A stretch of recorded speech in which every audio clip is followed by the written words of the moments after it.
नमस्कार हम दोस्तों आ गए एक नए वीडियो के साथ आप लोग के बीच। और फाइनली यार पवन सिंह का जो गाना था, कजरा मोहब्बत वाला अखियों में ऐसा डाला, कजरे ने ले ली मेरी जान, हाय रे मैं तेरी कुर्बान। गाने को सारेगामा हम म्यूजिक भोजपुरी से रिलीज किया गया है। और गाने की कस्ट्यूम डिजाइन, गाने की क्वालिटी और गाने में बहुत ज़्यादा पैसा खर्च किया गया है। और पैसा क्यों इस खर्च किया गया है कि ऑलरेडी ये बॉलीवुड का बहुत ही सुपर डुपर हिट गाना है, ऑल टाइम ब्लॉकबस्टर हिट गाना है। तो किसी भी गाने का अगर रिमेक बनाते हैं या किसी भी मूवी का रिमेक बनाते हैं, डायरेक्टर या प्रोड्यूसर जो भी होता है उसका यही दिमाग में रहता है कि उस गाने से बेहतर बनाना है, नहीं तो सामने वाले लोग इतना गाली देंगे कि सुन के काने फट जाएंगे। और पवन सिंह के इस गाने में, गाने को लिखा है आशुतोष तिवारी ने, म्यूजिक प्रियांशु सिंह का।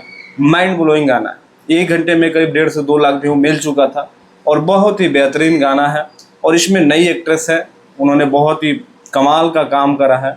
और पवन सिंह का जो ठुमका है लास्ट में लगा है, जो उनका देसी डांस है, जो वायरल डांस है, उन्होंने ऐसा ज़बरदस्त ठुमका लगाया है कि आप लोगों को देख के मज़ा आएगा।